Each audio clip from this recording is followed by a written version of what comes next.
한 주를 더 믿음으로 살기 위해 이 수요 예배 은혜의 자리, 기도의 자리, 응답의 자리 오신 여러분들을 주의 이름으로 환영하며 축복합니다. 드리는 예배, 부르는 찬양, 또한 간절한 기도로 위로와 힘을 얻고 응답과 확신을 누리는 귀한 시간이 되기를 바랍니다. 영어로 매너리즘이라는 단어가 있습니다. 이 매너리즘은 이탈리아 메나에라에서 메나에라 형식이라는 단어에서 유래된 단어인데, 이 매너리즘의 사전적인 의미는 일정한 기법이나 형식이 반복적으로 있어서 독창성과 신선함을 잃어버린 상태, 이것을 매너리즘이라고 말합니다. 이 말은 르네상스 시대 이후의 미술 양식과 기법이 그대로 개성되어서 획일적이고 독창성을 잃은 특정 사조를 나타내는 말로 사용되었지만, 현재는 일상과 틀에 박힌 태도나 방식을 가리키는 부정적인 말로 사용되고 있습니다. 그런데 이 매너리즘은 믿음 안에 있는 여러분과 저에게도 생기는 것입니다. 이것을 영적인 매너리즘, 우리말로 말하면 영적 타성에 빠진다라고 말씀드릴 수 있습니다. 익숙함에서 오는 영적 타성이 우리 가운데 있습니다. 그래서 목회자가 예배를 수종드는 자인데 먼저 예배자가 되지 못하는 경우가 바로 이 매너리즘에 빠지는 것입니다. 성도들이 예배를 드리는데 형식은 있는데 감동과 감격이 없이 예배를 드리는 것이 바로 이 매너리즘에 빠진 것입니다. 참된 예배는 사라지고 형식과 의식만 남는 경우입니다. 또 처음 직분을 받았을 때는 감격과 열정이 있었는데 어느 순간 그 감격과 열정이 사라지는 것이 여러분 매너리즘입니다. 기도의 자리에는 있는데 기도는 잘 인도하는데 본인이 정작 기도하지 못하는 건 바로 그것이 영적 매너리즘의 모습입니다. 이 영적 타성, 영적 매너리즘으로 사탄은 지금도 우리를 공격하고 우리를 넘어뜨리려고 합니다. 그래서 먼저 목회자를 넘어뜨리고, 먼저 앞에서 찬양하는 찬양팀을 넘어뜨리고, 또 직분자를 넘어뜨리고 성도를 넘어뜨리려 하는 것이 사단의 방법입니다. 그렇기 때문에 우리는 이 영적인 이 매너리즘을 항상 주의하며 살아가야 합니다. 사무엘하의 말씀을 보시면 법궤가 돌아올 때 다윗은 춤을 추기 시작했습니다. 하나님을 예배하면서 그가 춤을 춘 겁니다. 얼마나 기뻐서 춤을 췄는지 바지가 내려가는 것도 모르고 그는 춤을 췄습니다. 그런 모습을 지켜보았던 다윗의 아내 미갈은 마음속으로 다윗을 업신여겼습니다. 그것이 사무엘하 6장 16절의 말씀인데 우리 같이 한번 읽어보겠습니다.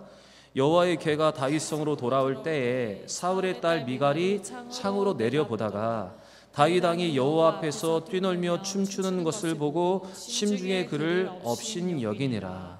말씀 그대로 다윗이 여호와 앞에서 궤가 돌아올 때 기쁨으로 진정으로 예배자로 서 있었는데, 그런데 미갈은 그 순간에 예배자로 서 있는 것이 아니라 예배의 구경꾼으로 있었습니다. 그렇기 때문에 이 예배의 구경꾼인 미갈은 그 기쁨을 함께하지 못하고 참되게 예배하지 못하고 다윗을 업신여기게 되었던 것입니다. 여러분, 참된 예배자가 아닌 미갈처럼 우리도 예배의 구경꾼이 될 수가 있습니다. 참된 예배자가 아니라 구경꾼이 되면 우리도 미갈처럼 다른 사람을 업신여기며 본질을 놓쳐버릴 수 있게 되는 것입니다. 그렇게 우리는 우리에게 찾아오는 이 영적인 매너리즘, 이 영적 타성을 극복할 수 있어야 합니다. 그리고 그 영적인 타성을 극복하고 첫사랑을 회복하고 우리는 참된 예배자로 오늘도 이 자리에 서 있어야 하는 것입니다. 요한계시록에서 예수님께서는 에베소 교회를 향해 이렇게 말씀하십니다. 처음 사랑을 잃어버렸고 그 처음 사랑을 회복하라. 우리 같이 한번 읽어보겠습니다. 그러나 너를 책망할 것이 있나니 너희 처음 사랑을 버렸느니라. 그러므로 어디서 떨어졌는지를 생각하고 회개하여 처음 행위를 가지라. 만일 그렇지 아니하고 회개하지 아니하면 내가 내게 가서 내 촛대를 그 자리에서 옮기리라. 여러분, 책망할 것이 있다 예수님 말씀하십니다. 그것은 그들이 처음 사랑을 버렸다는 것입니다. 그래서 그 모든 문제를 해결하고 영적인 매너리즘과 영적인 타성에서 벗어나서 다시 처음 행위를 회복하라 그들에게 말씀하셨습니다. 사랑하는 여러분, 처음 믿음, 처음 사랑, 처음 행위, 여러분 이것을 잘 지켜갈 수 있는 여러분과 제가 되길 바랍니다. 그리고 처음 이 마음을 잃어버렸다면 이 모든 것을 회복할 수 있는 우리 모두가 되기를 바랍니다. 우리 옆에 분과 이렇게 인사했으면 좋겠습니다. 영적 매너리즘을 주의합시다. 인사하겠습니다. 영적 매너리즘을 주의합시다. 다시 인사하겠습니다. 처음 행위를 회복합시다. 인사하겠습니다. 처음 행위를 회복합시다. 만약 여러분 영적 타성에 빠지셨다면 이 모든 것을 극복하고 또한 영적 타성에 빠지지 않도록 주의하며 살아갈 수 있는 여러분과 제가 되길 바랍니다.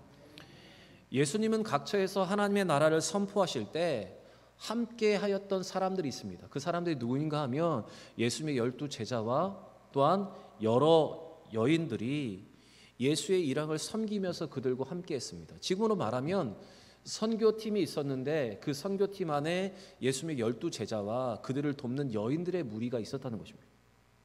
그리고 예수님은 하나님의 나라를 전하실 때 비유로 말씀하셨고, 예수님께서 하나님의 나라를 말씀하실 때 이 씨 뿌리는 자의 비유를 오늘 우리에게 말씀을 하십니다.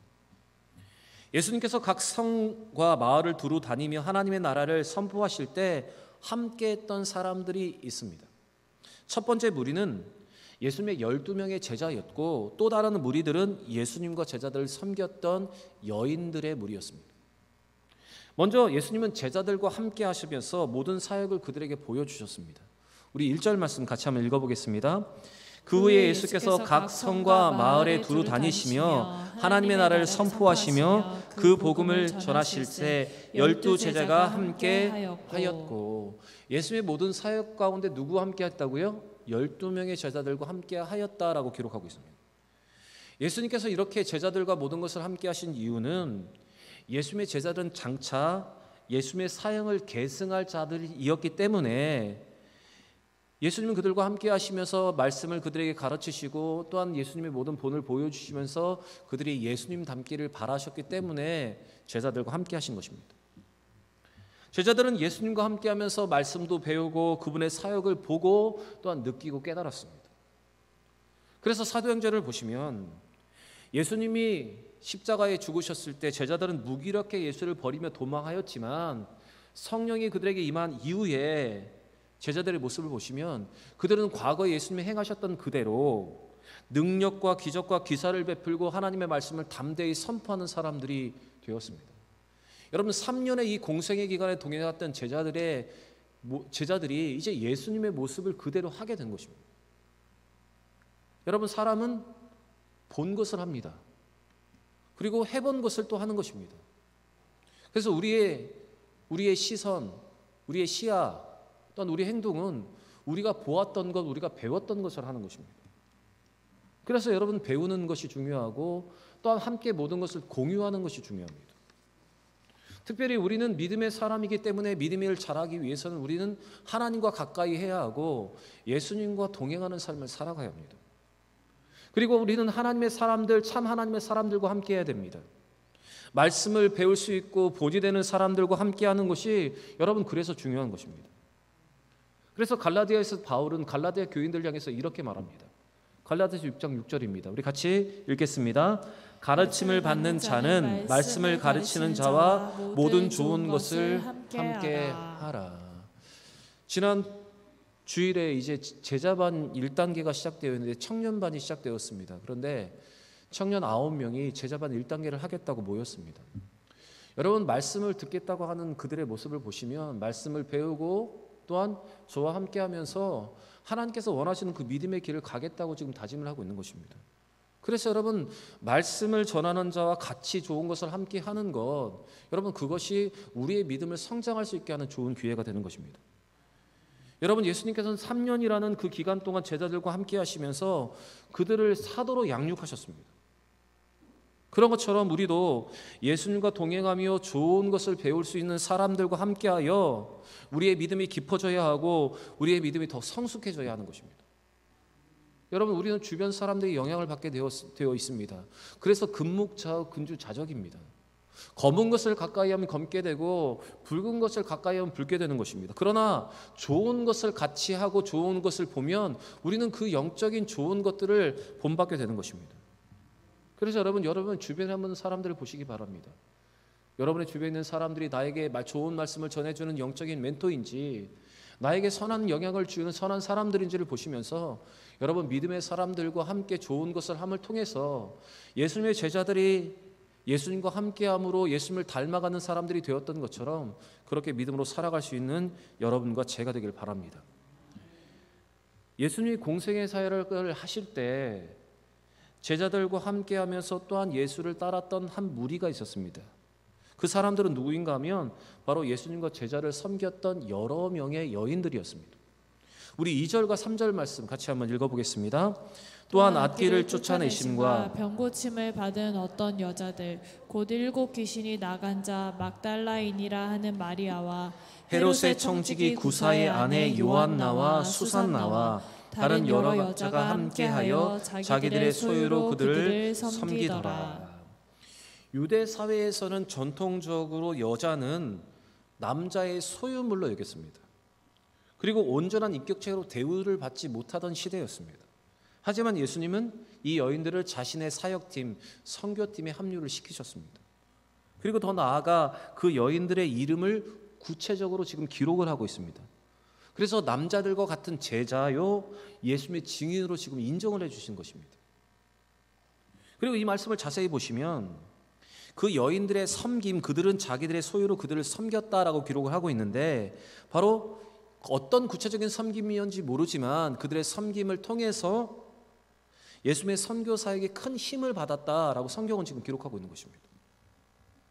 여러분 이 여인들의 구성을 한번 보시면 이 여인들 중에는 7 귀신이 나간 막달라 마리아와 같은 사람들이 있었습니다. 아마도 낮은 계층의 사람들이었을 것입니다. 그리고 또 보시면 헤롯의 재정 담당인 구사의 아내인 요한나, 요한나와 수산나가 같이 붙어 있는데 그럼 두 사람이 다 그의 아내가 아니라 요한나가 이 구사의 아내이고 수산나는 어떤 사람이 정확히 기록되어 있지 않았지만 이런 여인이 있었다, 성경은 이렇게 말하고 있습니다. 이렇게 여러분 지위가 또한 높은 사람들도 있었습니다. 이 여인들은 성경의 기록대로 자기들의 소유로 예수님과 제자들을 섬겼습니다. 그래서 이 사람들의 헌신과 수고를 통해서 복음이 전파될 수 있었고 그들은 중요한 복음의 통로가 되었던 사람들이었습니다. 누가복음과 사도행전의 기록을 보시면 예수님의 승천을 지켜본 제자들 중에 누가 있었냐 하면 이 여인들이 있었습니다.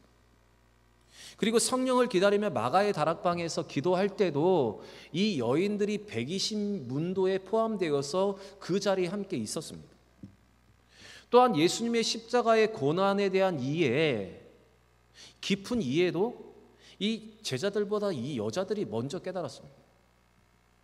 이것에 대한 증거로 예수님께서 십자가를 지고 골고다로 올라가실 때 이 여인들의 무리가 슬퍼하면서 예수님의 십자가를 따라갔습니다. 그리고 예수님께서 십자가에 죽으신 후에도 예수님의 무덤을 먼저 찾아갔던 것이 누구였냐면 바로 이 여인들이었습니다. 제자들은 모두 숨어 있거나 예루살렘 성을 떠났을 때 이 여인들은 예수님의 고난과 그 죽음의 의미를 알고 있었던 여인들은 예수를 끝까지 따랐던 것입니다. 일례로 누가복음 23장 27절과 28절에 보시면 예수님께서 골고다를 오르실 때 그 십자가를 따라가는 가슴을 치며 슬피 우는 여자의 큰 무리가 따라왔다, 성경은 이렇게 기록을 하고 있고 예수님께서 그들을 보시면서 이렇게 말씀하십니다. 이르시되 예루살렘의 딸들아 나를 위하여 울지 말고 너희와 너희 자녀들을 위하여 울라. 성경의 기록을 보면 여자들이 더 믿음이 있고 더 의리가 있는 것이 맞는 것 같습니다. 지금도 교회를 보면 남자들의 무리보다 여자들의 무리가 더 교회에 많은 것이 현실입니다. 그래서 지금도 복음 전파의 사역은 이 여성들이 중요한 역할을 지금 감당하고 있는 것입니다. 우리 대형교회 안에도 우리 권사님들을 비롯하여 많은 여성들이 교회의 중요한 사역들을 잘 감당하고 계십니다. 저는 오늘 이 말씀 앞에서 여러분들이 그렇게 하나님 앞에 쓰임받고 있다고 저는 믿습니다. 사랑하는 여러분, 오늘 마리아와 요한나와 수산나 같이 하나님 나라를 위해서 또한 복음 전파를 위해서 또한 교회를 위해서 거룩하게 쓰임 받을 수 있는 우리 모든 여성들 되시기를 바랍니다. 이렇게 예수님의 선교팀은 제자들의 무리와 예수를 돕는 여인들의 무리와 같이 다양한 사람들이 함께 하나가 되어서 그 사역을 감당했습니다. 사실 예수님의 12제자도 다양한 사람들이 모인 것이 사실입니다. 어부도 있었고 세리도 있었고 열심당원도 있었습니다. 그렇게 다양한 무리들이 모여서 제자를 이루었고, 또한 이 여인들의 무리도 천한 신분의 사람들 있었고 높은 신분의 사람들, 다양한 여인들이 모여서 한 공동체를 이루고 예수님의 사역을 도왔습니다. 여러분, 그들이 모인 그것이 공동체이고 결국 그들이 이룬 곳이 바로 초대교회입니다. 이처럼 교회도 다양한 사람들이 모여서 공동체를 이루고 있습니다. 그리고 비록 다양한 사람들이 모였지만 하나가 되어 있었기 때문에 복음의 통로가 될 수 있는 것입니다. 그런데 중요한 것은 바로 이들이 비록 다 다른 출신 배경, 다양한 환경을 가진 사람들이었지만 그들의 믿음으로 하나가 되어서 공동체를 이루었기 때문에 이 모든 사역을 잘 감당할 수 있었다는 것입니다. 그렇게 여러분, 교회도 다양한 사람들이 모여 있습니다. 다양한 배경, 또한 다양한 환경의 사람들이 모여서 공동체를 이루는데, 여러분, 이 공동체가 복음으로 모든 것을 전하고 또한 하나님의 큰 역사와 능력을 이룰 수 있는 것은 중요한 방법 중에 하나는 바로 하나가 되는 것입니다. 다양하지만 우리가 예수의 이름으로 하나가 되어서 믿음으로 나아갈 때 교회는 하나님의 큰 역사를 이룰 뿐만 아니라 여러분, 복음의 온전한 통로가 되는 것입니다. 오늘 주시는 이 말씀 앞에 함께하는 공동체로 예수님을 중심으로 하나가 되는 우리 성도와 우리 대형교회가 되기를 바랍니다. 야고보서 4장 8절의 말씀을 보시면 이렇게 기록되어 있습니다. 우리 같이 한번 읽어보겠습니다. 하나님을 가까이 하라. 그리하면 너희를 가까이 하시리라. 죄인들아, 손을 깨끗이 하라. 두 마음을 품은 자들아, 마음을 성결하게 하라. 하나님을 가까이 하라. 그리하면 너희를 가까이 하시리라. 여러분, 우리의 삶도 하나님과 동행해야 합니다. 하나님을 가까이 해야 합니다. 그리고 예수님과 동행해야 우리의 삶이 안전할 뿐만 아니라 우리의 삶의 능력이 나타나는 것입니다. 영적인 동행, 하나님의 말씀을 실천하는 삶, 또한 우리를 인도하시는 성령과 동행함을 통해서 하나님의 귀한 역사를 잘 감당할 수 있는 우리 성도, 우리 교회가 되기를 바랍니다. 그래서 하나님의 거룩한 도구가 되고 복음을 이 땅에 전할 수 있는 복음의 통로, 마르지 않는 샘이 되는 우리 모든 성도들 되시기를 바랍니다. 우리가 함께 읽은 본문에는 예수님께서 비유로 말씀하시는 내용이 기록되어 있습니다. 오늘 말씀에 기록되어 있는 비유의 내용 중에 하나는 바로 씨 뿌리는 비유입니다. 예수님께서 나와 무리에게 말씀을 하실 때, 말씀을 가르치실 때 여러분, 비유로 가르치셨다는 것에 대해서 우리는 이것을 주의 있게 보아야 합니다. 그리고 이 말씀 끝에 예수님께서 이렇게 말씀하십니다. 들을 귀 있는 자가 들을지어다. 비유는 깨달을 수 있는 사람이 깨닫게 되는 것입니다. 영적인 눈이 열려있는 사람이 듣고 깨달을 수 있는 것입니다. 그런데 이 비유의 씨 뿌리는 비유에 대해서 우리는 잘 알고 있습니다. 그리고 또 이 영적인 의미도 많은 설교를 통해서 많이 들었습니다. 그런데 오늘 이 씨 뿌리는 비유에 대해서 우리가 더 잘 깊이 이해하려고 한다면 이스라엘의 파종법을 이해를 해야 이 말씀을 더 깊이 잘 이해할 수 있습니다. 이스라엘의 파종법은 밭을 갈고 씨를 뿌리는 것이 아니라 먼저 씨를 뿌려놓고 난 다음에 밭을 가는 방법으로 농사를 합니다. 우리나라는 먼저 밭갈이를 다 한 후에 씨앗을 심거나 묘종을 심어서 밭을 이루고 농사를 짓는데, 이스라엘은 그냥 밭에 아무것도 없는 밭에 그냥 씨를 뿌리고 난 후에 밭을 갈아서 씨가 안으로 들어가서 열매 맺는 형식의 파종법을 합니다. 이스라엘은 건조한 날씨이기 때문에 그 땅에 있는 수분을 최대한 활용해서 농사를 져야 하기 때문에 땅을 먼저 갈아서 수분을 날려보내는 것이 아니라 씨앗을 먼저 뿌린 후에 땅을 갈아서 그 수분과 함께 씨앗이 땅에 심기는 방식으로 농사를 짓는 것입니다. 이렇게 농사를 하는 이스라엘은 4월에 추수를 한 후에 10월에 다시 파종을 하게 됩니다. 그럼 여러분, 몇 개월의 간격이 있죠? 약 6개월의 간격이 있습니다. 근데 6개월 동안 밭을 방치하니까 사람들이 걸어다니면 그것이 길이 될 수도 있고, 또한 방치를 하니까 흙은 덮여 있는데 그 밑에 돌이 가득할 수가 있고, 그리고 땅을 갈아엎지 않았기 때문에 뿌리들이, 잔뿌리들이 남아가지고 가시덤불 같은 뿌리가 남아서 여러분, 그렇게 밭을 이루고 있을 수 있습니다. 오늘 그것을 예수님께서는 비유로 말씀을 하시는 것입니다. 그래서 예수님도 5절부터 7절의 말씀을 보시면 이 세 가지의 경우를 말씀하십니다. 길이 되어서 씨앗이 떨어지고, 또한 돌밭에 씨앗이 떨어지고, 가시덤불에 씨앗이 떨어진다. 이 세 가지의 비유를 이렇게 말씀을 하시는 것입니다. 그런데 예수님의 비유를 보시면 여러분, 세 가지의 경우와 마지막에 옥토에 떨어진 밭에 비우면, 여러분 씨앗이 100%라면 지금 몇 프로만 살아남는 겁니까? 25%만 살아남는 겁니다. 씨앗 4개 중에 한 알만 살아남는 겁니다. 그러면 4분의 3의 씨앗이 다 없어지는 거죠. 이 비유를 보시면 적지 않은 씨앗이 잘못된 곳에 지금 뿌려지고 있는 것입니다. 이 때문에 농부가 뿌린 씨앗만큼 많은 결실을 이루지 못하고 있는 것입니다.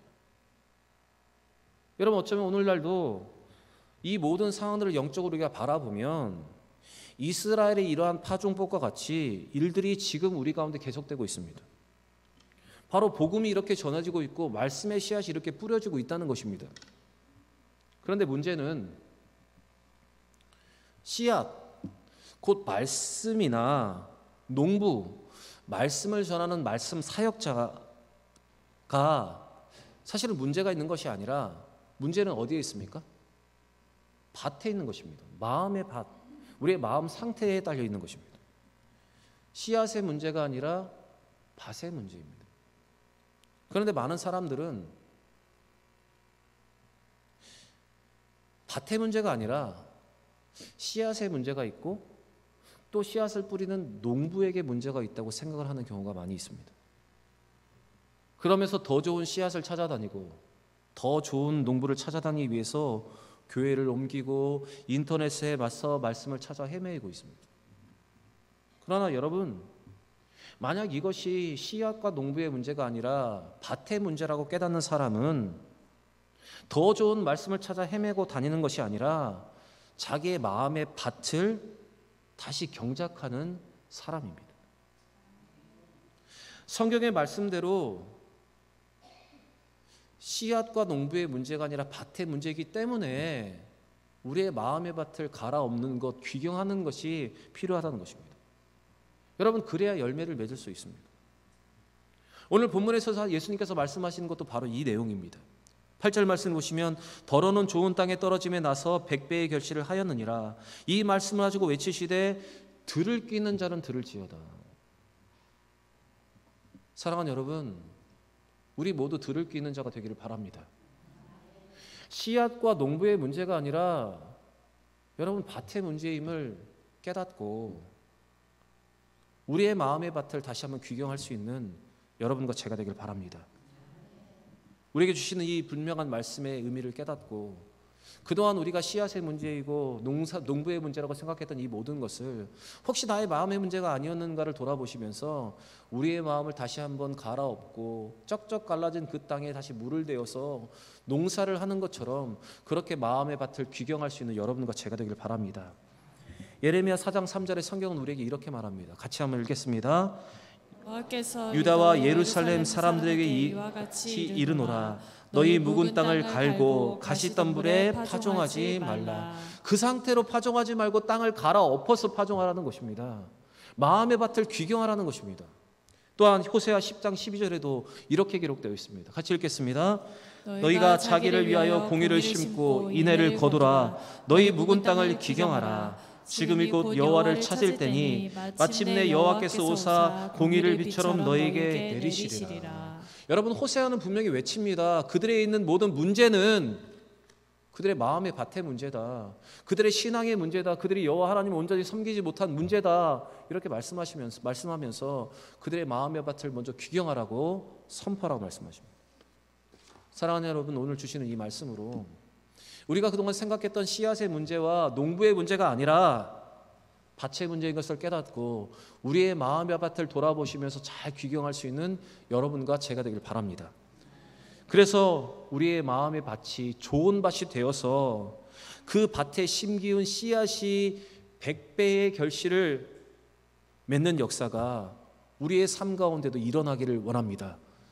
여러분, 벼 하나가 쌀 하나가 심겨가지고 여러분 얼마나 많은 열매를 맺습니까? 아마 제가 볼 때 그 벼 하나에 배갈은 달려있지 않겠습니까? 여러분, 이런 은혜가, 이런 결실이 여러분과 저에게도 있기를 바랍니다. 사랑하는 여러분, 우리는 오랜 시간 생활을 하다가 보면 우리도 영적인 타성에 빠질 때가 많이 있습니다. 말씀에 대한 매너리즘, 예배에 대한 매너리즘에 빠질 수가 있습니다. 그래서 말씀이 들리지 않고 예배의 감격과 은혜가 지금 사라지고 있습니다. 결국 이 모든 것은 여러분, 우리의 마음의 밭의 문제로 이어지는 것입니다. 예배제가 아니라 구경꾼이 되고 형식적인 기도와 찬양을 하게 되는 것입니다. 그러면서 모든 것이 씨앗과 농부의 문제라고 탓하면서 우리는 그렇게 살아가고 있습니다.